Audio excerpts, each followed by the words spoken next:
赤城号航空母舰于第二次世界大战建造，是日本海军的第一艘重型航母。作为日本除信浓号外最大的航空母舰和最初建造的大型航母，赤城一直被视为机动部队的象征，堪称日本海军航空兵的摇篮。在1937年七七事变爆发中，赤城号航空母舰先后空袭了长江流域、华南、海南等地区，并且在1941年12月7日早晨，率领舰队对珍珠港发动了偷袭。仅仅数个小时之内，就使得美国太平洋舰队几乎全军覆没，并在之后的太平洋战争爆发后，作为日本第一航空舰队参与到其中，向西扫荡南太平洋至印度洋海域。在拉保尔攻略战、达尔文空袭、印度洋海战中均获得胜利，并在西兰外海16投16中打出了日本海军航空兵舰载俯冲轰炸机的最高纪录。而今天我们就来了解一下这艘传奇战舰。赤城号全长260.67米，宽28.04米，吃水约8.71米。6座3年式20厘米单装舰炮，6座10年式12厘米连装高脚射炮，14座96式20毫米连装机枪。除此之外，赤城号具有3层机库、3层飞行甲板结构、2座升降机。然而，就算这样，对赤城号带来最多麻烦的还是烟囱设计。在1920年代，日本海军的烟囱设计并不理想，并且海军航空设备研究重镇霞浦海军研究所也一筹莫展，于是只能在新造的2艘改造航舰上来实验烟囱配置的最佳方式。赤城号的设计是在右舷分成2道烟囱排放，在经过这次改良之后，此等方法成为后来日本航舰的一大特色。而且因为它是日本的第一艘航母，一生的经历可谓是跌宕起伏。那么就让我们简单总结一下它的一生。1927年3月25日，赤城号完工，8月正式编入联合舰队旗下。它早期服役的经历堪称四平八稳，主要任务都是在执行训练以及测试。直到1938年服役后，赤城号与所属航空机组在1939年1月代替加贺号编入第一航空战队旗舰。当时的赤城号舰载机编制为12架96舰战，储存4架备用机，19架96舰爆，5架备用机，35架96舰攻，16架备用机。而且很快在1月底，赤城号在第29驱逐队追风以及疾风的护航下，自横须贺出航，开赴中国华南地区，为2月10日发动的海南岛战役提供空中支援。由于攻岛顺利结束，赤城号很快在1939年2月19日结束派遣返国。经过短暂的整修以及换装，赤城号在1941年9月起停泊在九州的有明海。它的舰载机队则和其他第一航空舰队的战机一同在鹿儿岛实施严格的训练，想以此增加偷袭珍珠港的成功率。1941年11月9日至14日，赤城号补充了900个装满重油的汽油桶，并卸下所有小艇，准备迎接他生涯中第一场大规模战役——珍珠港事件。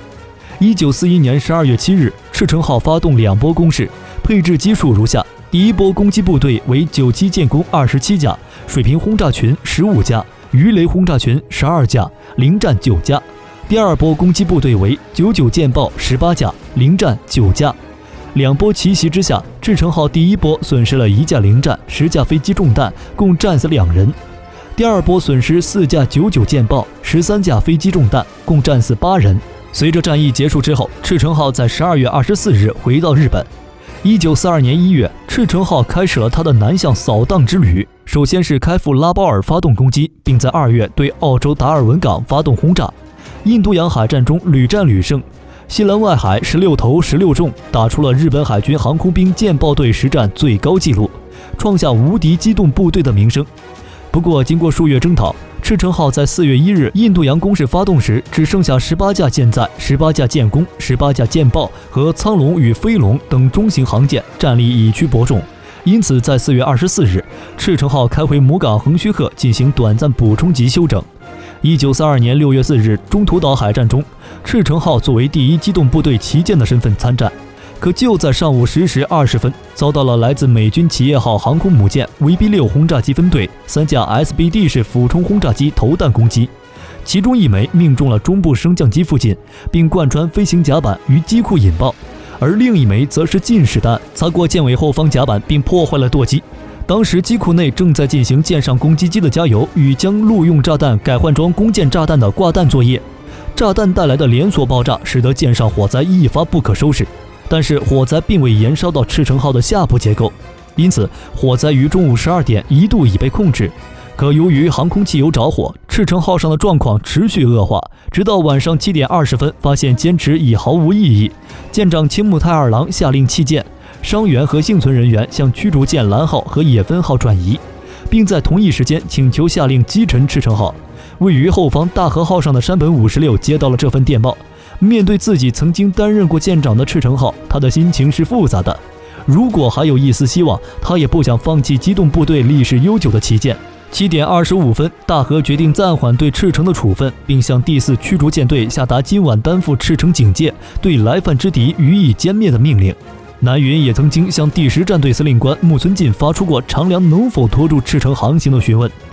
6月5日，经过一夜的思量，山本决定撤退。凌晨2点55，山本下达联合舰队第161号命令，命令中途岛方面各部队撤离。在撤退之前，首席参谋黑岛贵人含着泪对山本说道：“长官，赤城号还没有沉没，依然浮在水面上。如果被美国人拖去当作战利品，岂不是奇耻大辱？”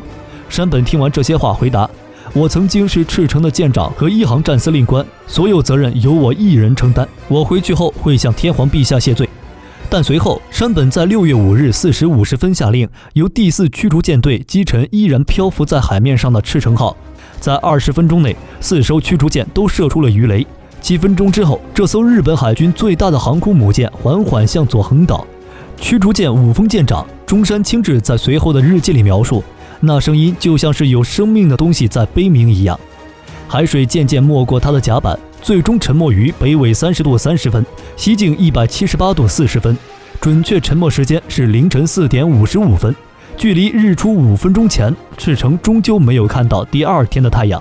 全舰官兵1630人以及64名第1航空舰队幕僚中，8名军官、213名士兵战死，损失飞行员7人，获救人员转移到后方主力部队。由于赤城是经常开放给民众参观的舰船，在民间有着极高的知名度，政府担心它沉没的消息会造成恶劣的影响，所以日本于3个多月后才公布信息。而船上生还的飞行员部分留任教官或者进入陆基航空兵服役，其余约半数调入祥鹤，组成新编第1航空战队。2019年10月20日，美国研究人员利用海燕号科考船在太平洋中部海平面以下约17000英尺深处海底发现赤城号航空母舰残骸，这位历经战役无数的老将才得以重见天日。故事到这里就结束了，大家对赤城号怎么看呢？欢迎在下面的评论区留言。好了，今天的武器介绍就到这里了，想了解更多记得点个关注，下期视频我们不见不散。